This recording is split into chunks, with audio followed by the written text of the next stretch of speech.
Welcome back to Themis and Thoth. Grab your coffee, water, tea, whatever you're drinking, go and get that. Let's discuss Beyoncé, what she knew, when, and who she is, because apparently there is a call right now to cancel her.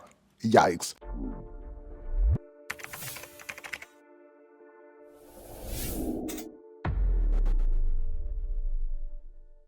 So, I have to structure this right, as I don't want her work to be missed from the general conversation that is taking place now. Suppose someone should be introduced to Beyoncé via this video, this masterpiece right here. Insane, I know, but go with me.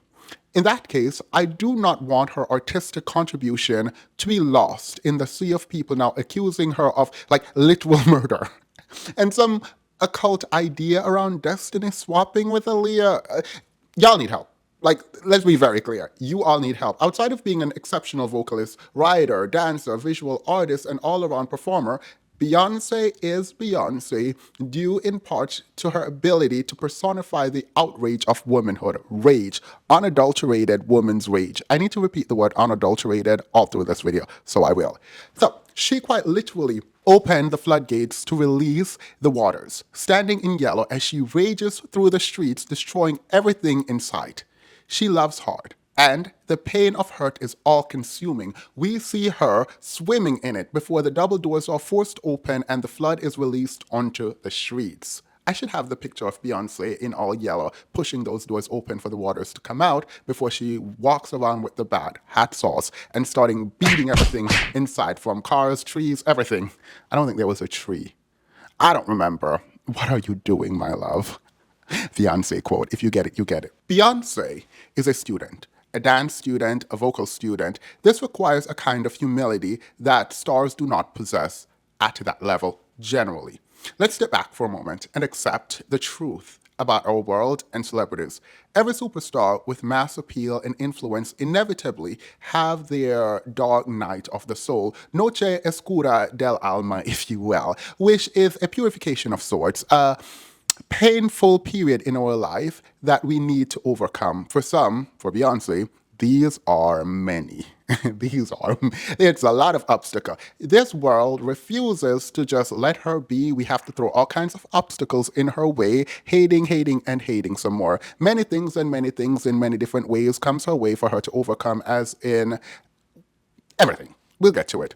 The goal, we hope, is that these people will rise from the depth of despair and hate and shine brighter than they have ever shone before, on their way to redefining their legacy and crystallizing their work in pop culture history, forever changing something about the landscape of music and maybe even the world. That is art, right? Change not just that which you produce, but have an impact on the world in which it's going to now occupy. We'll get to that quote in a minute because I have to use it. This hardship is not always once or twice during an artist's life, and it is definitely not always brought on by something the artist did, at least not something we, the general public, is aware of that would justify the hate. Why do they have this person and hate this person that is put in front of us? Well, we just do. After all, they are products to be consumed and disposed of at will. Beyoncé, in this case, from all our consciousness, is no exception. The juxtaposition of humanity and objectifying one's favorite artist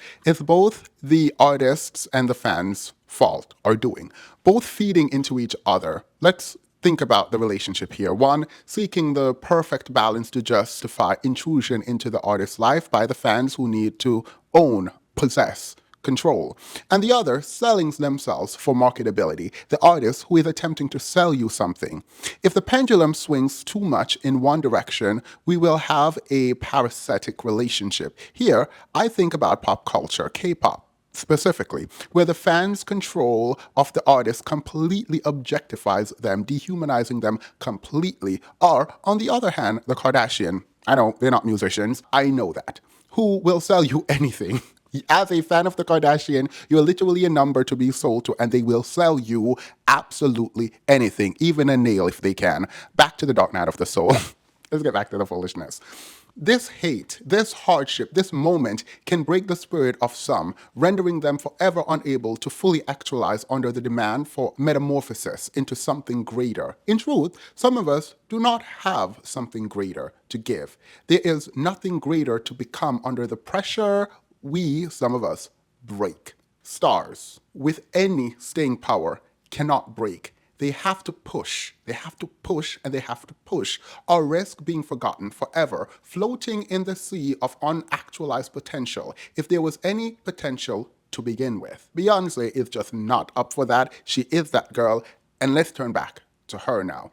Considering the dark night of the soul in the back of our minds and how you have to get through it in order to get past it and become the superstar that you need to be. Is it Beyoncé's turn? You have to understand that she exists in the context of all that in which she lives and what came before her. I'm sorry. I thought she went through this many times over. But now, here we are again. Let's go through maybe 4 of them. I can find more, but I just want to talk about 4. One time was kicking LaToya and Latavia out of Destiny's Child. Now, the truth here did not matter, as this was how the public saw it. The group would be booed when they performed and relentlessly mocked and disparaged. With Beyoncé at the helm, she would be subject to media scrutiny that went beyond Destiny's Child's members being removed. Her body would be picked apart, and where they, the media, could not find any scandal, well, they would just simply make one up. The song Survivor was born out of necessity to reclaim the group's narrative and re-establish the group in the public consciousness as worthy. And that is sad. But that song is fire. Well, that was sad. That song is absolute fire. After all of the darkness and sadness, through comes happiness. If I surround myself with positive things, I'll gain prosperity. I'm a survivor, I'm not going to give up. The song captures both the cost and requirement for the dark night of the soul. Just keep going. Do not give up. It reminds us that time passes, and if you just keep going, keep trying, you too can make it out. And you can do so without disparaging those who seek to destroy you, because simply put, you're better than that. And your mama taught you better than that. Just absolute poetry. Really, just absolute poetry. You can disagree if you want, but that is a bar. And a great way to take back control through God, love, and flying above the nonsense. That kind of approach was new, it was innovative, it was good. So good. The second Dark Night of the Soul moment, and one that followed her the entirety of her career, both in the group and after, was being prioritized because of her skin tone. This was true. Colorism is in fact real. Her father being the manager and her mother the designer. Little care about her actual talent and work ethic were mentioned, things that would serve her in dominating the world stage as your favorite artist's favorite artist. We will get to that.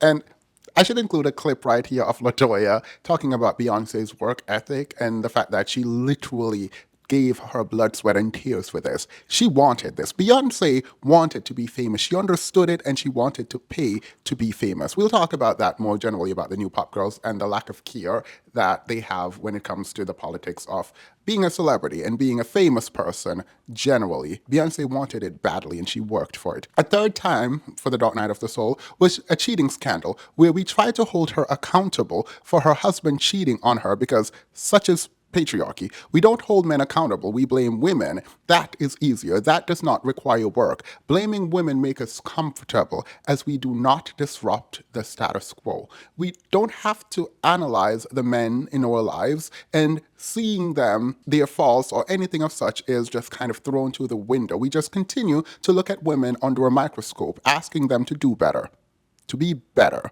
so that men who barely perform on stage or otherwise never truly have to interrogate in any meaningful way how basic and terrible they have been. This, unfortunately, is sick, but it is how we tend to operate as a society, not caring at all of the implication of pressing women, and just ignoring men. There was also the day Beyoncé turned black, which is Lemonade, where her white fans no longer found her, quote, accessible, as she masterfully, artfully articulated black pain at the height of her career, forcing white America to sit in a very black reality for days, months, years. More on Lemonade much, much later. because I do think we need to have a conversation about Lemonade generally. The attempts to cancel, to humble, while ever present, flares up in very specific moments, with people, both men and women, hoping this will be the time they will get to silence Beyoncé for good. Now, the downfall of Diddy, we are once again at a crossroads. It is here that I meet you and say, I hope the popular culture is wrong about what Beyoncé knew and when. It is without evidence that Beyoncé is being dragged more than the named participants in Diddy's crimes. Y'all don't find this weird? Like, y'all don't find this weird that, like, people are dragging her more than they're dragging the men that are named in all these complaints, and no one cares. Her art, impact, and relevancy is being called into question. Why? Why? Y'all don't have any evidence and y'all defend these men. The ease with which women become the focal point for criticism of men's behavior is a real discussion being ignored over and over and over again. And that is so unfortunate. We have an opportunity to do the right thing right now, holding these men and hold these men accountable. The video, by the way, is not about Diddy, but Beyoncé. There is a sense that she does not deserve something and she needs to be humbled. Not be humble, but be humbled. I would ignore this, but again, I cannot, because it is a black thing. This is black people defending men while dragging Beyoncé. This is really confusing to me for many reasons, but also, I also leave room to be wrong. Like, I do leave room to be wrong because we dig into what Beyoncé knows and maybe we find that she actually knew something, but right now we don't. So I do leave room to be wrong, but right now we don't. Let's discuss Beyoncé and why she deserves better from us artistically, talking now about appreciating her art, that is when I say artistically. Well, until we know more, keyword no, until then, this is a reminder that she, Beyoncé, is that girl. And while I will never eat crow, I won't, I leave room to critique her more generally in the video with more information. But for now, sometimes you got to pop out and remind these people who you are, and I think I'll do that for you, Miss Beyoncé. Wait, no. All right, this is a serious analysis, so let me get into it. Because I want this to be a thoughtful analysis, let's start with my bias. I'm a fan of this woman, her voice, her dance, her work ethic, her mystique, and her outward grace. I think this is something that is understated a lot, but the grace with which you approach people and project outwardly is very important. Beyoncé is the perfect pop star. Not sure why that makes people upset. The pop space generally is reserved for white stars. It is too small for Beyoncé. She is the entertainment industry. Mediocre artists might sell more than her as they are more relatable, but make no mistake, this is Beyoncé's world. The rest of the girls and boys merely reside in it, and that is on period. While I find her politics confusing and sometimes conflicting, I am more inclined to appreciate her political art as entertainment rather than policy prescription. She is, after all, an artist first.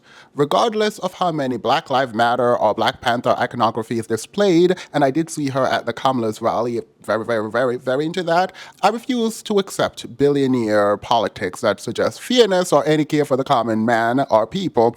I refuse to take those as serious. This, however, is not a critique of her politics. She could in fact believe in earnest ideas about fairness, yet this would be in theory, as we have not seen a big enough push for change from her in the direction of equality. She is an artist first. That we can all appreciate, hopefully. I am not here to discuss her politics. Yes, again, I will repeat, I saw her speech at the Texas rally for Kamala. It is what it is. Saw Kelly there too, saw a bunch of other celebrities, Jessica Alba, fantastic. Saw all of them there. Doesn't matter. So, after Destiny's Child, the world wanted to know what she would do. Could she make it on her own? Did she in fact have star power? I was not initially a fan. I know, gasp. Ooh, yeah, I wasn't a fan. Something felt uneasy. It felt like she sacrificed the group for her own success, and neither Kelly nor Michelle had the power to stop her from leaving. There was a deep sense of sadness for the ending of Destiny's Child. That was an error. That was a moment. That was it. I blamed her. She wanted to be solo, so she discarded them just as easily as she replaced the other two. Again, I know this is not true. I understand there were other things at play. They were trying to sue, but whatever. For a moment, I thought Kelly would be major. She had Dilemma, I think. The song about same-size hands as Marilyn Monroe, I think that was Stole or Stolen, which I absolutely adore. But with inconsistent live vocals, poorly constructed music, and colorism against her, Kelly would have to work hard on her music. I do not believe she did, and I don't blame her. She seemed more into everything else but her music. A Kelly Rowland video might come later. Let me know in the comments. Actually, like, share, comment, and subscribe, please, please. But let me know in the comments if you all want me to discuss Kelly, the face card Rowland. The key phrase for Kelly when it comes to music was, unfortunately, unfocused. Unfocused, yeah, that's kind of how I would describe Kelly Rowland's music. Now, obviously, there was a lot going on, a lot of things happening, but yeah. Now back to Beyonce, Giselle Graham, and Noah's Carter. She was again under scrutiny. And I thought this time, rightfully so, she was done with the group and the other girls did not get a say. This, I still believe. She can drag them on stage as much as she wants. I'm sure they're grateful to be up there with her. But I have never fully gotten over not having Destiny's Child in my 20s. Yeah, I feel like I should have had a Destiny's Child in my 20s, but let's continue. The music video for Crazy in Love dropped, and so did our collective jaws. Beyonce was on a mission. She and Jay-Z, I want to do a breakdown of the video and the song for Crazy in Love and the cultural impact it had, from her clothing to the choreo, the oh dance. Beyonce was that girl. She kicked that fire hydrant down and started dancing under the water, and then transitioned into a perfectly choreographed dance in front of a fan to answer the question, you ready? We absolutely were not. We were ready. When Beyonce came in, we were ready. Baby Boy was also a great song. Someone should discuss how Jay-Z prevented the song Baby Boy from fully actualizing. The Jamaicans are still in love, we still care, but Jay-Z definitely stopped that song from fully actualizing its full potential. So look, again, Baby Boy was a great song. The Jamaicans still love it. We need to discuss how Jay-Z actually prevented that song from being what it needed to be, doing what it needed to do, and give it what it needed to give. I mean, I was impressed by the songs and the videos to come after the group, but I wasn't a fan. Not yet. My love, while yes, it is deep and strong, it is also not easily attainable. And Beyonce just didn't attain it yet. She didn't. Like, she did not get it yet. I was still pissed and salty for the ending of Destiny's Child, and that will follow me for a long while. You got to show real skill. You got to work for it. If it's really your passion, would you give the world for it? So the overtly sexual nature of her music felt reductive, and I did not fully commit to her. There was something missing. It had mass appeal, but in a very limited way, sort of like every other pop star, just like a lot better. Like, Beyonce has always been better than the girls and the boys. Like, she's just that girl. But it felt simple. It was around this time that I started wondering about why young Beyonce and Jay-Z were so close. I did not have words for it yet, but it felt wrong, like someone's childhood was being taken from them, but we did not have proof. Whenever I would see them in, let's say, a music video talking about Bonnie and Clyde, in an interview, maybe, it would make my skin crawl. I have no evidence of any issues here, and I'm cautious of making any allegations again here. Let's just stop at, it was weird. That's fine, right? Yeah, it was weird. I was too young to understand, but not too young to walk away and not support. I wished her well, but what they were selling was not for me. Well, not until B-Day. The day that album dropped, I knew what it meant to be a stan almost immediately. I never loved music more than I did then, and I did not have an idol until then. There was not an artist that I thought, oh my God, you're amazing, you are the best, I want to meet you, I want to see you, until then.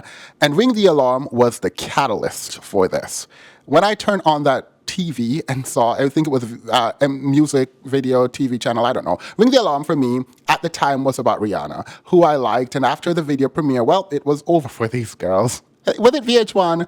I think it might have been VH1. I think it might have been VH1. And you know what? Ring the Alarm Walk, So Don't Hurt Yourself could run for Act 3 of her album rollout here, but I hope it's walk-leaning sonically, and Don't Hurt Yourself is the inspiration. I would buy everything if this is the case. Beyonce is at her best, I believe, when she reminds us that she is Beyonce, but with rage. Rage, rage, rage. I love it. Where Ring the Alarm had anger and outrage, it was balanced by pain and vulnerability. Heartache created sort of outlet for Beyonce to be human in her feels, as you will, as she cried, reminding her cheating man, Jay-Z still, that she loved him. Though upset, she needs him for all he brings to her. She is confused about her choice to disrupt all of this and his choice to cheat. But she does not understand this meaningless fling. She wants to push him, she wants to leave, but she refuses to let the other woman take her place. She cries as the waves crash behind her. She's not broken, but she sees the cracks. And she pushes and pulls on the man who would have broken her if she let him. She don't want him, but she want it, and she can't let it go. I'll come back to that lyric in a moment. The audience is unclear if her decision to stay was out of love or something more human, something more human-like, I don't know, vanity, with lyrics like, I don't want you, but I want it, so I can't let it go. We are left to wonder a little about her love for him. I choose to believe she purposely gave us a hint that she is not dumb in love. She's not necessarily there for our love. There is something more, something she needs. You can side-eye her for staying, but don't for a second think she is dumb in love. And for that, I say period, because, girl, period. I don't advocate staying with a cheating person regardless, just FYI, I have to put that out there. Don't Hurt Yourself, while in the same family, has a very different approach. Well, I can talk about Don't Hurt Yourself, but know that this man keeps cheating, so just ignore that and focus on the songs I'm singing. Different approach. From the instruments to the raw vocal choices that is made, the audience stop momentarily to feel her pain. Beyoncé has something to say. She is fully realized and she knows it.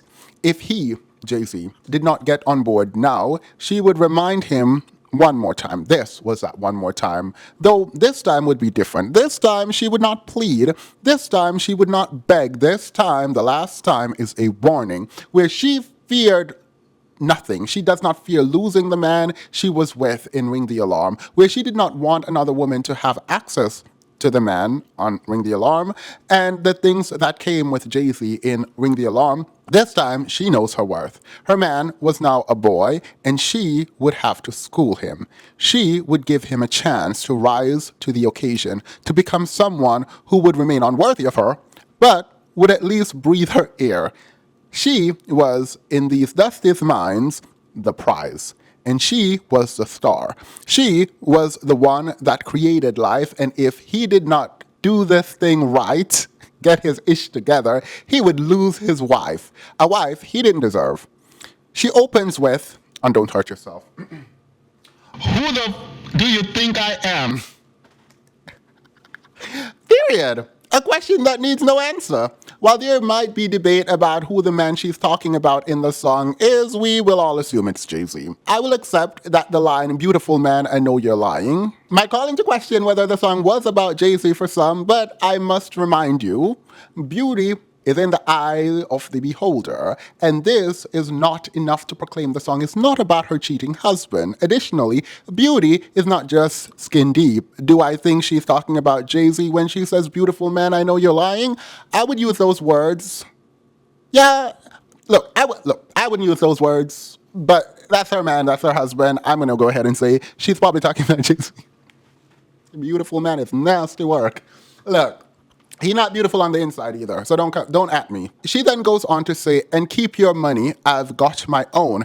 This is a far cry from Ring the Alarm lyrics. She gonna be rocking chinchilla coat if I let you go. While Beyonce does not explicitly say, if I let you go, I won't have nice things, she implies that these things will be given to someone else on Ring the Alarm. Can she buy her own things? Does she want to buy her own? In real life, sure. After all, she was still Beyonce when she did Ring the Alarm. Yet, the song communicates a fear of losing everything she has to another woman if her man goes. Contrast that with the sentiments from Don't Hurt Yourself. So look at Ring the Alarm and then look at Don't Hurt Yourself. And Don't Hurt Yourself is a more self-assured song. I mean, the man's still cheating, but it is a more self-assured song. I have my own, and it is F you unless you act right, because again, who the do you think I am? You ain't married to no average boy. You gonna watch my ass? All right, let me stop. Oh yeah, and keep your money. I got my own. While we can argue, if she should have left, we cannot argue that the song paints a picture of a very self-assured and secure woman. Argue with yourself about why she stayed and why she didn't stay. We'll get back to that in a minute.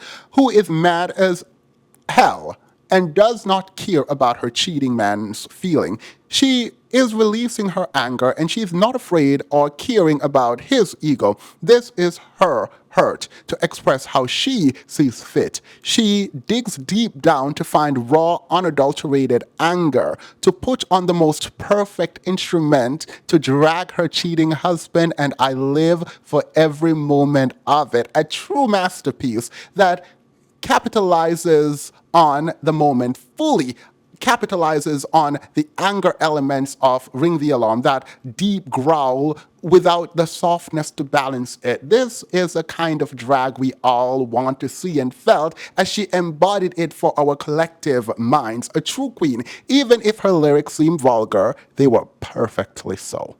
I'm not broken, I'm not crying. The gritty rock influence and confident vocal delivery created the most perfect song, and I haven't even touched the video. The video is perfect. I will have a video on Lemonade. Look, I have to do a video on Lemonade. As a video concept, as an album that she created, it was just so beautifully done.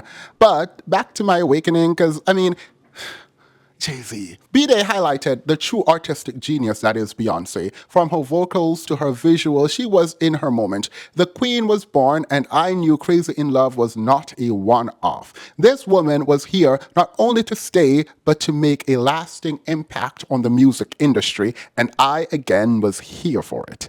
We had a pop star. And not just any old pop star. We had in the making one of the greatest pop stars to ever live. And I was there to witness the inception. I was there for the inception. We were there. We were there. From girl group to superstardom, the Diana Ross formula was in full effect with a Tina Turner flair. Her belt and use of vibrato created an intricate storytelling instrument that could rival the greats. And I said what I said. I know a lot of you haters are going to be in the comments talking about, oh my gosh, she can't sing, she had to learn to sing. Shut up, nobody cares. Your opinion doesn't matter. If you could learn to sing, you would have. You would have been a pop star already. You can't do it, and hang it up. The world wanted her to be bad at something. They tried to make it singing. They tried desperately to make the argument that she wasn't a great vocalist because she could not be perfect. No one is. The jealousy that would remain in the darkest corners of our human minds clawed its way to the surface, and people tried desperately, I might add, to catch her off key, to find that one note she did not hit, did not sing well, that one run that was slightly off. The vocal inspector tried some more and ultimately failed. She was, in fact, that girl. Well, until she decided to act. Not another video. There should be another video about her acting, but I'm not gonna do it. Y'all can do that on your own. I refuse to engage in Beyonce's acting. The only thing I see is Cadillac Records and Dreamgirls, and she can act. That's all, that's it. I hear the hate now. She is not that girl. She stayed with her cheating husband, blah, blah, blah, blah, blah, blah, blah, blah, blah, blah, blah, blah, blah. Mary had a little lamb, blah, blah, blah. This lady, like you, stayed with her cheating husband, so she is just like you minus $1 billion. All right, I hear the critique. Demons, are you excusing cheating because he's rich? Nope. He is dead to me. I'm saying she excused that mess, and some argued because he is worth $1 billion. What is your excuse for staying with your cheating man? No, it did not hurt me that she stayed. My parasocial relationship came to the surface here, but it is her life to live. All right, no, it did hurt. It did hurt. I'm going to own it. Yeah, it did hurt. Next case, here is an important note regarding privilege. Let's just skip. Yeah, it did hurt. What? Beyonce is black, but close enough to white. She was accepted, given the Black Awards, and kept out of the most prestigious Grammy circles. We were so caught up in her win, so thankful to be invited. We did not realize the game that was being played. While benefiting from colorism, she was limited when compared to her white counterparts. While exceptional, we did not own enough to award her artistry. Thus, she was left to play the politics that is the music industry. And played she did. Mind you, I'm not just talking about Beyonce, I'm talking about all black art and the underappreciation of black art generally. I will end this start here as I have too much to say. For the kind of video that this is, I'm attempting to limit my analysis of the Grammys and that generally. Beyonce artistry is complicated and referential. We, the general consumers of pop in mass, prefer simplistic and direct music and entertainment. There's nothing wrong with this. In a world that is chaotic, sometimes even painful, entertainers should entertain and help us escape wanting this is not an issue. In fact, I would argue wanting entertainment from entertainers is more healthy than demanding that they speak and engage and provide depth at every single turn. It is so frustrating. All you all want these people to know everything about geopolitics, and that is wild. Beyonce, to me, is at her best when she's embodying female rage. Sure, it can be seen as woman empowerment. It is, but in between catering to her man, the pick me anthem, the pick me of it all, and pleading for love, there are moments in every album where rage is expressed, not just anger at the man, but full, unadulterated rage. We discussed in both Ring the Alarm and Don't Hurt Yourself earlier. So I love that part of Beyonce when she really digs deep and remind these men who she is, and sometimes these girls with bow down. The complexity of emotions and references being made, the inclusion of Black American experience and cultural references make it difficult to metabolize by outsiders. That is Beyonce's art, who aren't culturally aware. But a note of caution, because something is not easily digested does not mean it is not good. Writing off art you do not understand is so reductive. In the words of my good sis Madonna, just absolutely reductive to write something off because, oh my God, they're talking about Black issue and I can't relate. Let me run to Taylor Swift. Beyonce has been able to maintain and increase her relevancy unlike no other artist, where her art and social relevance increase each year, completely dominating pop culture with some very specific example, and I believe for some very specific reasons. We'll get into that relatability at some other point. Her art becoming more complicated, thoughtful, and intricate with age. Her music growth with her as she effortlessly embody different moments in her life with I want to do glamour here, but I don't want to put the word glamour. Oh my God, glamour. As the maiden, she was still thoughtful in her group as the lead vocalist and dancer. On her own, she would dominate the charts, giving us Young and Sexy. Again, with her first album and later B-Day, she then shifts into this mother paradigm with speculation and hate. People wondered about her body. Could she carry children? Did she carry children? Wendy Williams famously would have pictures and graphs on her screen showcasing a fold in her stomach, Beyonce's stomach, explaining how impossible or unlikely it was that Beyonce carried her own child, Blue Ivy at this time. We didn't know the name yet, but it was absolutely diabolical to watch time after time people disparage and drag her for no reason. Can we talk about this? Women leading the charge, the hate train, if you will, against another woman, in this case Beyonce. Imagine if she couldn't carry children. Imagine Beyonce really shaken by a previous miscarriage, only to come back into the public eye to be mercilessly picked apart for her decision around childbearing. This would not be the first or last time that her body would be placed under a microscope for dissection, and she would not be the only one. It is absolutely vicious. While I do like the pageantry of female pop, right? The men aren't giving anything. I do like the pageantry of female pop. It is absolutely brutal to the women who participate. As soon as her daughter entered the world, the question about who she would resemble became headline news. Her hair was up for debate. Why would we let a child be a child? God knows we don't do that. We felt entitled to every part of Beyonce, and so she shut us out, and I was proud of her for it. She shut it down. She refused to do interviews. She refused to talk to people. She refused to engage. She literally only pop out when she wanted to sell us something, which I will point out is a problem with her brand. We were too comfortable in our misogyny. We were too bold in our disrespect and too loud in our speculations about her intelligence. I cannot begin to imagine the psychological toll this took on this woman. No woman, no person, no man, no one should be subject to that level of scrutiny. Yet, she gave us more. A surprise album that would be her best work at the time. We all sneezed on the beat. And even if the beat could not be sicker, we couldn't do what Beyonce did. She was on all of our lips like liquor. We understood her. We loved her. We wanted to be with or be her.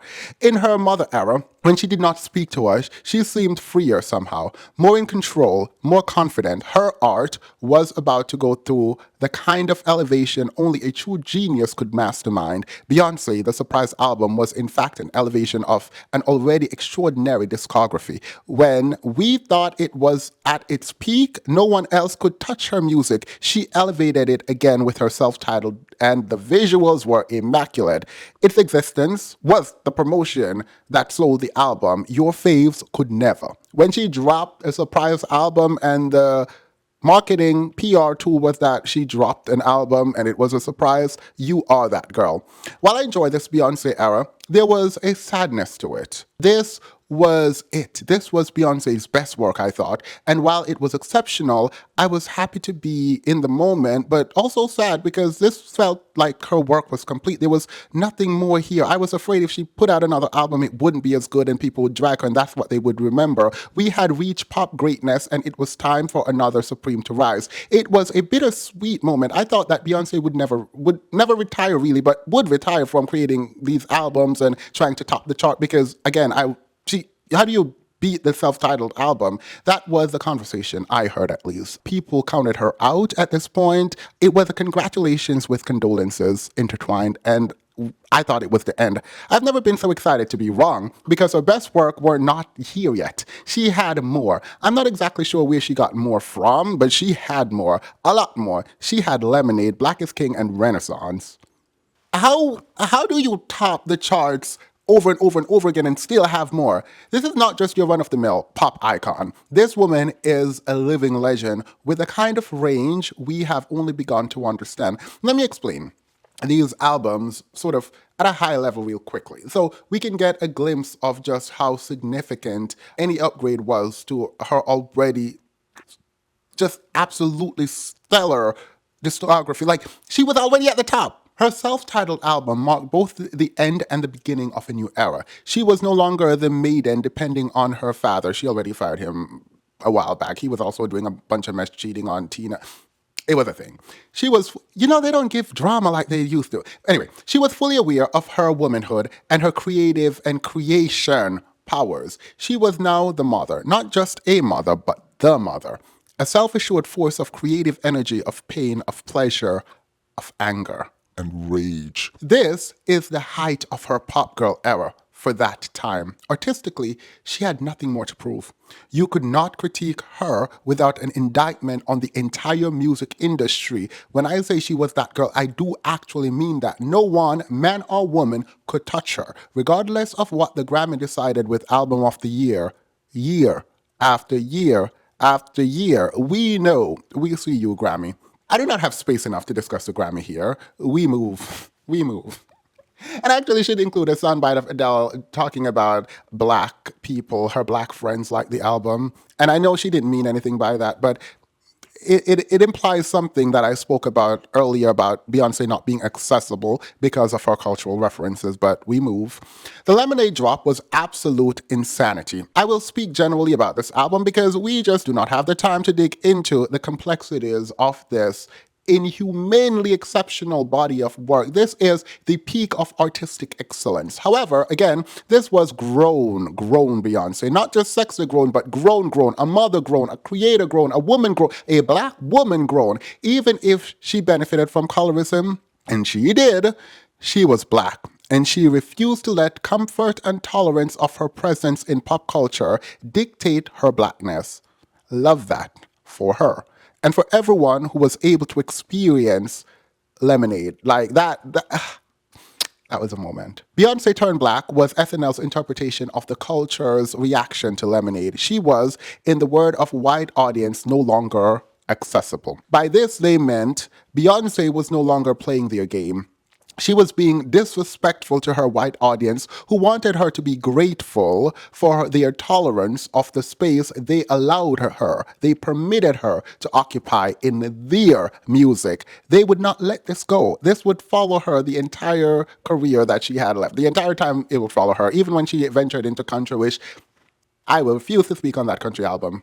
She was given so much, accepted so widely, declaring blackness so loudly was niche. It was offensive to her white audience. Why would she become black in the public consciousness? Sure, she had black markers, but those were acceptable so long as she did not mention them. Ignoring the large part of her politics in this album, it was a strange feeling to fully understand this album, to love this album, and simultaneously realizing she would be alienated because of this album. It was a choice she made, and I will forever be proud of her for making that choice, even if she ultimately benefited from it. She didn't know it at the time. The right wing machine was in full force, and we ignored them, yet we had to accept if Beyonce continued this path, her global appeal might be tainted with black.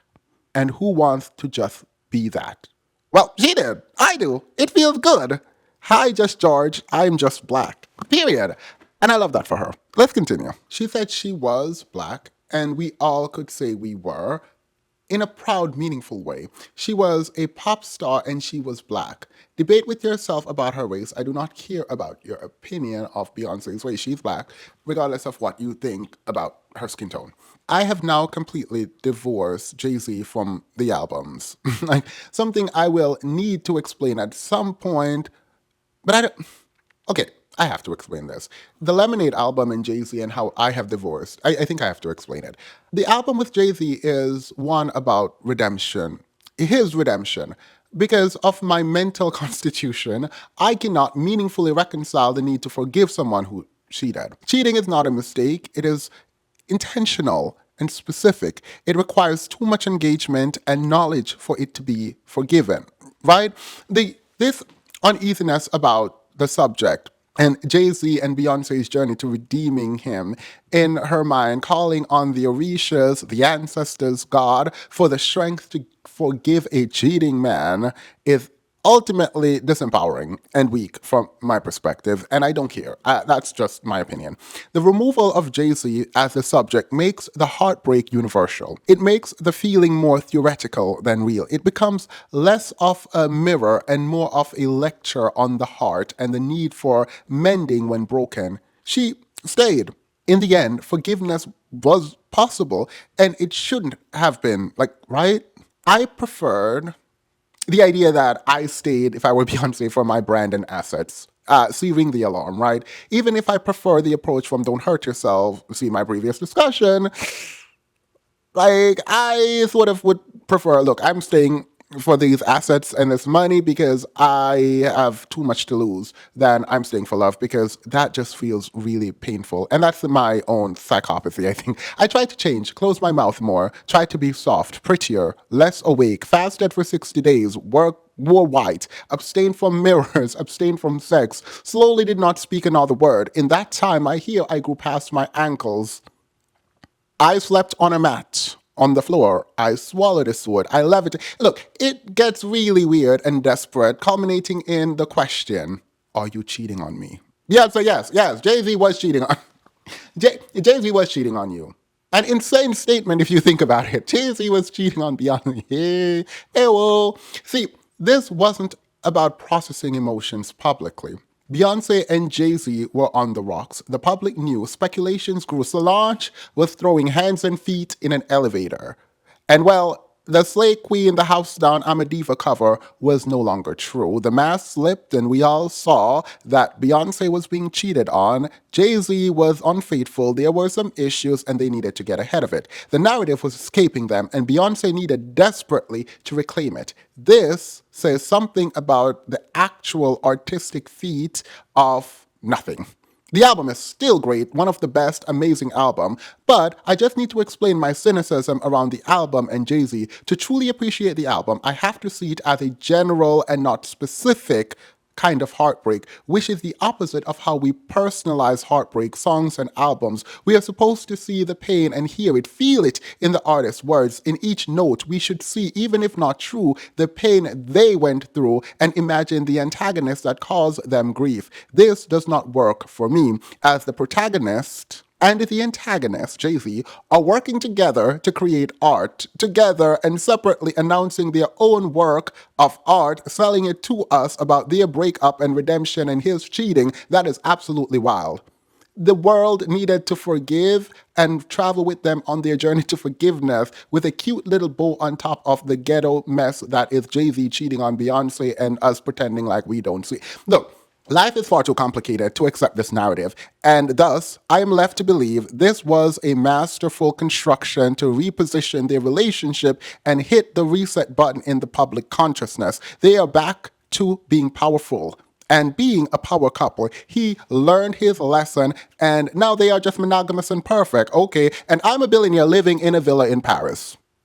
And I have something to sell you. Like, wait, no, no, absolutely not. But this is also a part of the pageantry of pop, right? Playing into narrative, controlling narrative, and setting their own narrative. The absurdity of the process aside, this was the absolute best album in the past 20 years, in my humble opinion. Please do not attempt to silence my critique of this process, not the album, the process for the album, with the suggestion that the album is greater than Jay-Z cheated. I know, that is why I am moving past it. Forgiveness and insecurity alongside bitterness and strength is a beautiful conceptual duality that is much greater than a cheating husband. I know, and that's why I can watch all the videos, engage with the song, and not care about a Jay-Z cheating. So I use much more important lens to view the work and appreciate it for what it contributed to the landscape of music and how it fundamentally shifted the paradigm of how albums and music was created. She said, "Grandmother, the alchemist, you spun gold out of this hard life,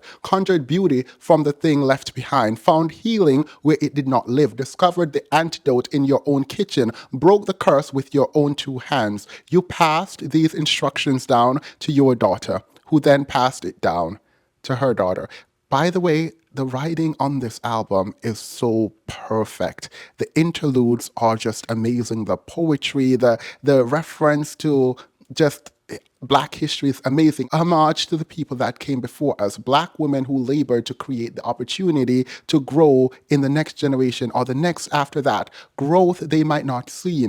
Life they created for us to live where they might not live. I am the dream of my ancestor, yet this statement is said with a kind of sadness, right? Because the sacrifice is done for us to become what we needed to become, knowing that the people who sacrificed would never actualize in the way that we can. Lemonade had to be it. This had to be all she had to give. And yet, this was not her only one of the greatest album of all time project, which was, again, number 35 on Rolling Stone's 500 greatest album of all time, a position I strongly disagree with. It should be higher. Like, Beyonce ate that down again. It is amazing.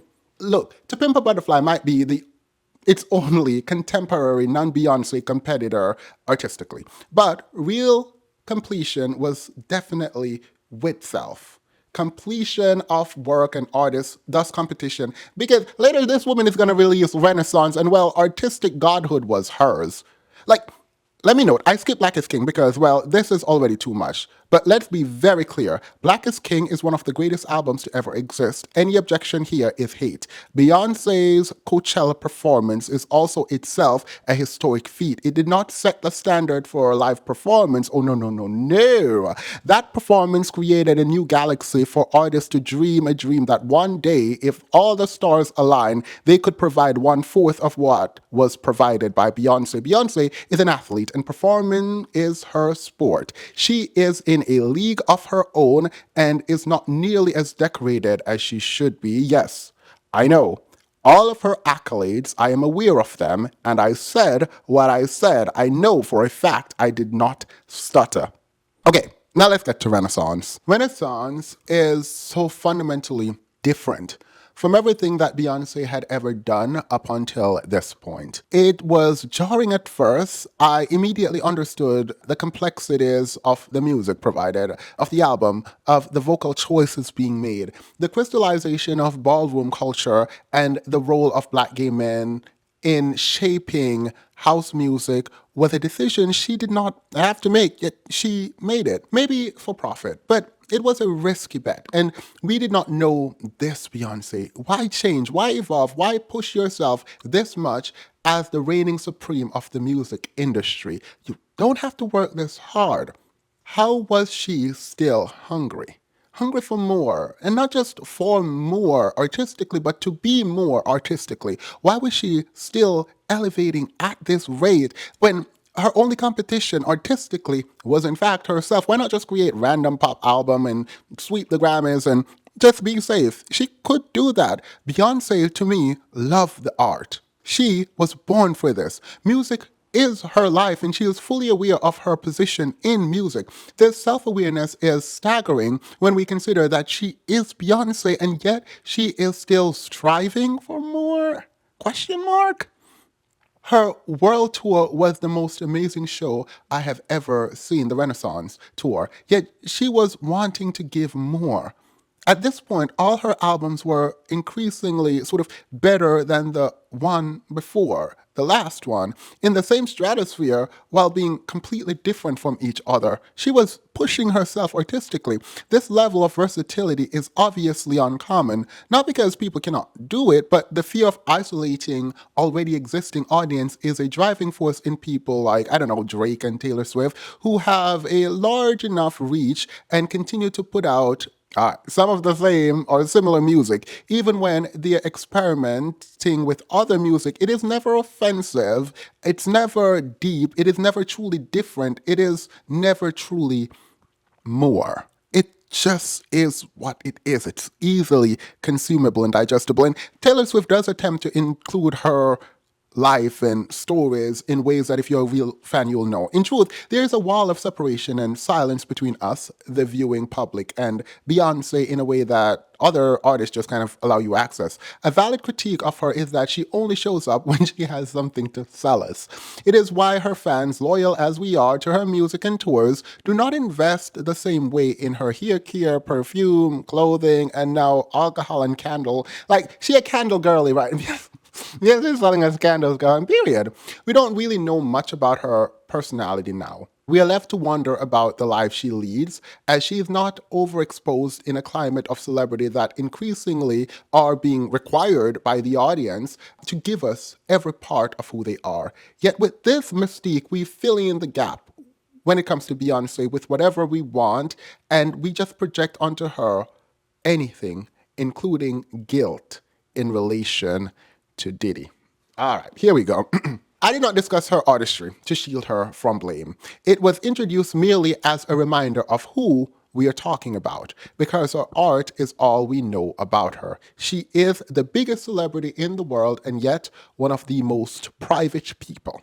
It is very rare that we get a glimpse into her private life and even hear her speak. Again, we just heard her talk at Kamala's, the Vice President Harris's rally, and everyone was waiting, hoping for a performance, but she spoke. Now, the audience is looking to cancel her, requesting that she speaks up against Diddy, commenting under her posts, demanding to know what she knew and when. A new hate train begins, and she is attempting to fight back in her most Beyoncé way that she can find, trying to look unbothered. But she's out in public at random events, posting more than she has ever posted in a while. Unbothered now look like more work, and we have to discuss this hate train that is loading at the station, inching to take off at full speed without any proof or allegations of wrongdoing. Her husband's friend's crime is now her problem, just like her husband cheating was her problem. As far as the public is concerned, it is time to hate Beyoncé, cancel Beyoncé, say Beyoncé knows, even say Beyoncé is unaliving people, which we will get to in a minute, but I don't know why we do this. Why the hate without proof? I don't think it is as simple as people are just hating on Beyoncé, though I think most of them are. I actually do, because a lot of people just don't like this woman for no reason. I think it might be more complicated than that. A lot of people also are talking about she's a witch, but we'll get back to that some other time. People are upset and need someone to blame. Unfortunately, it is easy to turn anger towards women. See the Salem witch trial. It's like my grandmother used to say, you can take the heat. My grandmother never said this. Talking about you can't take the heat, go to hell. I want to say that. She literally never said this. Beyonce now, with all these flowers, your husband is a problem. It is always a man, isn't it? Not only because of his past, when y'all met about Foxy Brown, but because of a cultural shift. We, the public, have grown cynical and tired. Eat the rich is part of Gen Z's ethos. Regardless of if we understand it, they are coming with the pitchforks out. While I contend it is mostly sexism and misogyny at the core of the attack of Beyoncé, I should probably say sexism and misogyny lubricates for ease. The accusation, though not complete or even have any basis publicly, there are no available facts to feel how we feel. The feelings are there, and the feels are real. You cannot get the access and power with some of these kinds of privilege without blame. If Jay-Z is wrong, as his wife, as the person who stood beside him, helped to further legitimize him in the public eye by sanitizing his image and giving him the father brand, it will be difficult if he is implicated to sort of disentangle the Beyoncé brand from Jay-Z if he is implicated. So a small segment on Jay-Z, from the street selling drugs to dominating the corporate world, the man told us the time for kneeling was over as he penned a deal with the NFL. Did he sell the rest of us to fatten his pocket? If he did Beyoncé continue to perform? Did this continuous performance at multiple Super Bowl halftime show legitimize his selling out of his people? Did her star power legitimize him and the halftime show in some way? Did she benefit from him? Can we critique him more generally? And what does this have to do with Diddy? Who knows, but it's part of the conversation now. How old was Beyonce when Jay-Z, first started dating her? Was Jay-Z aware of R. Kelly's inclination when they worked together? Was he aware of what happened to Aaliyah with R. Kelly? Was Foxy Brown even in danger? Did Superhead tell the truth about her encounter with Jay-Z in that car? Y'all read that book? If you didn't, you don't have to read it, girl. She did an interview discussing that. Did Jay-Z not know about Diddy? It's hard, really, to engage in this discussion and thinking Jay-Z just doesn't know.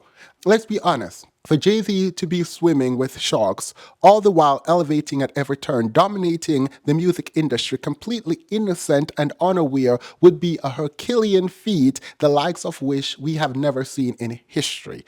If his hands are dirty, can Beyonce's ever be clean? Could she be a victim? Could she be ignorant? I mean, let's be clear. A lot of people, husbands, have boyfriends and other families and they don't know about it. So the truth is we literally don't have facts. While the truth is that we are ignorant, the feeling is still there. In the pit of our stomach, there is a knowing that something in Hollywood is wrong. But can we individualize this something to Beyonce, even to Jay-Z? I think Jay-Z might be doing some messed up things too, but I have no proof. So what do you do with that information? Some of your husbands have boyfriends, again, and other families, and you are completely unaware of this fact. So Beyonce could be ignorant if Jay-Z is anything like Diddy, or if Jay-Z knows or condones any of this. Is it possible for her to be ignorant? With all this buzzing around the music industry, it had occurred to me we are no better than the system we seek to overthrow. A system by us, for us, would not protect us. The weak will remain oppressed, and our fantasy about our very own Wakanda is just justification for self-importance and moral grandstanding. Let's get back to Beyonce, because I don't know what to do about this.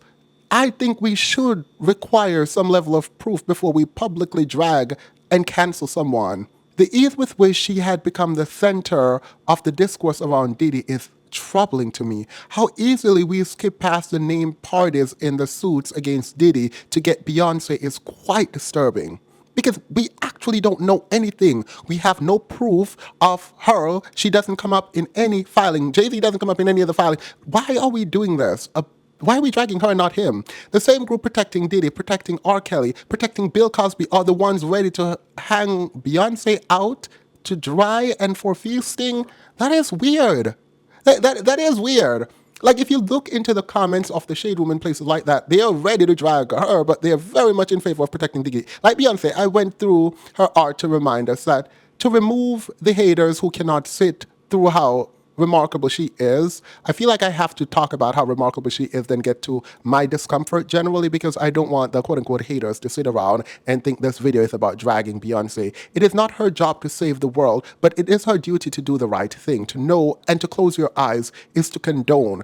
I hope this is her dark night of the soul, a trial for her to rise from the ashes as speculations and hate continue to swirl around her. I hope that we are all wrong and that all of this will be something for her to be better and not to confess to anything. I hope she finds the voice to say what she knows and the right words if she knows of wrongdoing. With no proof of or testimony of her wrongdoing, I'm left to myself, and you should be left with yourself to think that maybe I'm just wrong, maybe I don't understand what is happening.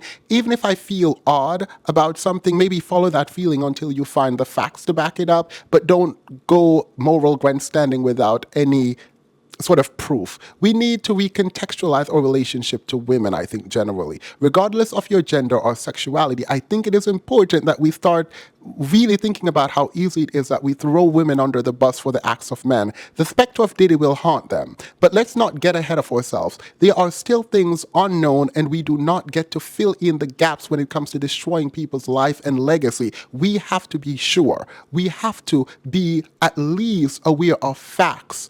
For Beyoncé, the megastar, to be placed on trial in the public domain, buy her candle if you don't want to, buy whatever she wants, is ridiculous, particularly when Aaliyah's name keeps coming up and people keep implicating her in Diddy's mess and that she somehow crashed the plane that Aaliyah was in is wild for some destiny-swapping foolishness. I don't understand this. We all prefer a world, I hope, where there is some proof, at least something good enough for public indictment. And I'm not talking about the law, because the law is what it is. But when it comes to public indictment, after a while, yes, we need to consider that words might be enough, but enough words and legitimate words from credible sources has to be a part of the conversation. This look like we are willing to throw people away without giving them a chance to plead their case. And that for me is a problem. This is unlike Diddy, mind you. And do not come in my comments and say, we threw Diddy away. Yeah, we did. We did throw Diddy away. Some of y'all didn't want to throw Diddy away, but we should have. We did. And it was a great thing to do because the truth of the matter is we saw Diddy. We saw the complaints. We saw what we saw, and he came out and apologized. And also, this has been legitimized by an indictment.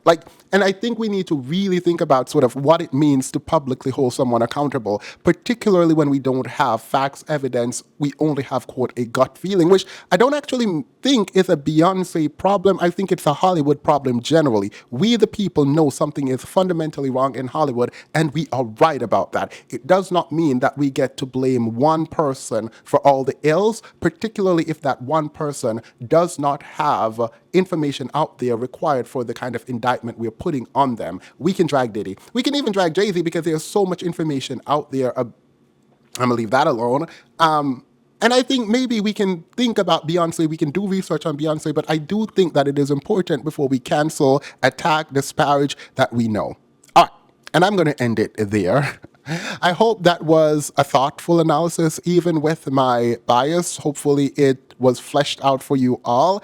And I just want you all to be in the comments. Let's discuss respectfully. Remember to like, share, comment, and subscribe, and I'll see you again later. Bye. Also, mind you, this fit, the ladies in the Discord said that I needed to recreate it, and I'm probably going to recreate it again because they're saying they actually like this outfit. So what the ladies in the Discord want, they get. Within reason. All right, I'm gone for real. Bye.